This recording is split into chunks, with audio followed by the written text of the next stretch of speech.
السلام عليكم ورحمة الله وبركاته.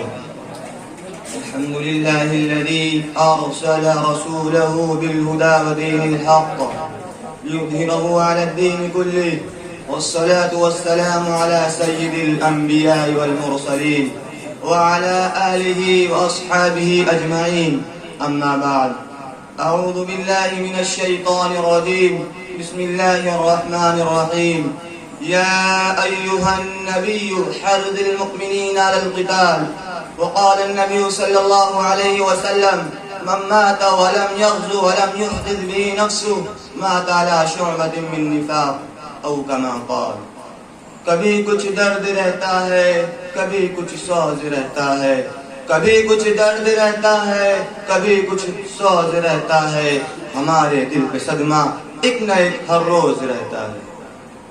محترم اساتذہ اکرام، مہمانان نظام اور گلشن علمی کے نوجمیدہ گنچو، جہاد اور صلح حاضر ایک ایسا ہماگیر عنوان ہے جس کے تحت ایک دن کی کہانی، ایک ہفتے کی داستان، ایک سال کا افسانہ اور ایک صدی کا نشیب و فراز سب کچھ آ جاتا ہے. اگر دیکھا جائے تو اس کے ذیل میں تلوار کی جھنکار بھی ہے، تو عزم و حوصلہ، جرأت و بہادری کے تیز جھونکے بھی، ہماری فتح مندی، عروج و ترقی، شان و شوکت کا راز بھی ہے. اطاعت دین کا سودائے دل گداز بھی، عزت و سربلندی، ملک و ملت کا تحفظ، قانون الہی کا نفاذ اور اسلام کے روب و دبدبہ کی تیز تند موجیں بھی ہے، تو جمہوریت کی دھجیاں اڑانے کے رخ فرسا واقعات بھی. اس لیے آئیے آج سب سے پہلے میں آپ حضرات کو سرزمین عرب کا وہ منظر دکھاتا چلوں جس میں جہاد کی فرضیت نازل ہوئی، ان حالات کی نقاب کشائی کرتا چلوں جن حالات میں رحمت للعالمین کو تلوار اٹھانے پر مجبور ہونا پڑا. جہاد کے ان فضائل و اجر و ثواب کو سناتا چلو جن کا قرآن نے اعلان کیا، پیغمبر نے تعلیم دی اور محدثین نے انہیں اپنی کتابوں میں محفوظ کیا.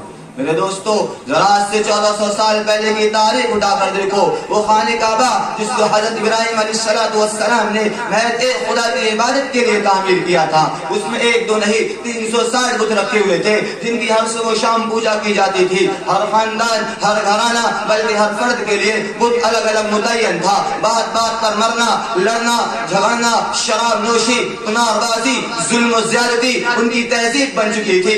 غرض انسانیت تباہی و بربادی کے دہانے کھڑی کپ کپا رہی تھی.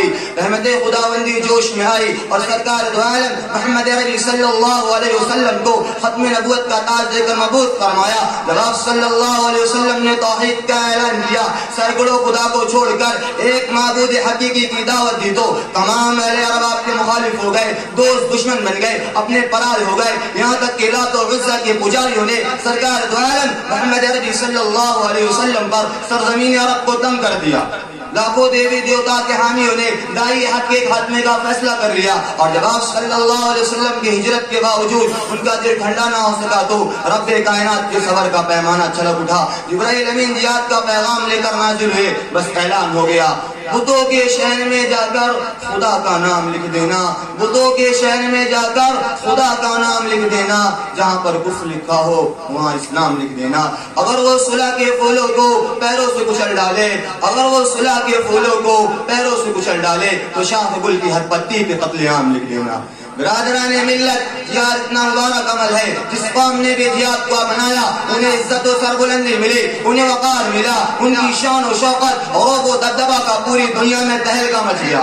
جہاد ایسا عمل ہے جو مسلمانوں کو جینے کا سلیقہ سکھاتا ہے. جہاد مسلمانوں کو تحفظ دین اور شعائر اسلام کی حفاظت کی تعلیم دیتا ہے. ہاں، جہاد کامیابی کا راستہ ہے، جہاد انبیاء کی سنت ہے، جہاد صحابہ کا طریقہ ہے، جہاد اکابر اسلاف کا نہج ہے، جہاد اسلام کی دھڑکن ہے، جہاد شان و شوقت کا ذریعہ ہے، جہاد پیغمبر کی آرزو ہے، جہاد قرآن کی تعلیم ہے. قرآن کہتا ہے جہاں بھی رہنا جذبہ جہاد کو مت چھوڑنا، جہاں بھی رہنا غیرت اسلام کو مت ٹھکرانا، جہاں بھی رہنا بزدل بن کر مت رہنا، جہاں بھی رہنا کفر و شرک کو برداشت مت کرنا. اس لیے کہ جاء الحق وزهق الباطل ان الباطل كان زهوقا. حق کا سورج طلوع ہو چکا ہے، باطل مٹ گیا. باطل تو مٹنے ہی والی چیز ہے، باطل میں دوام نہیں، باطل میں ٹھہراؤ نہیں، باطل میں جماؤ نہیں، باطل میں شان نہیں، باطل میں عروج نہیں. ارے باطل کل بھی مٹا تھا، آج بھی مٹا ہے اور قیامت تک کے مٹ کے رہے گا. اسلام کے غیور فرزندوں، جہاد اتنی اہم عبادت ہے جس کی قرآن و حدیث میں بڑی فضیلتیں آئی ہیں اور اس کے ترک پر وعید سنائی گئی ہے. باری تعالیٰ کا ارشاد ہے ان اللہ يحب الذین یقاتلون فی سبیلہ صفا کأنہم بنیان مرصوص. کہ اللہ تعالیٰ مجاہدین کو بہت محبوب رکھتا ہے. دوسری جگہ ارشاد ہے یا ایھا النبی حرض المؤمنین علی القتال. اے نبی مومنین کو جہاد کی ترغیب دیجیے.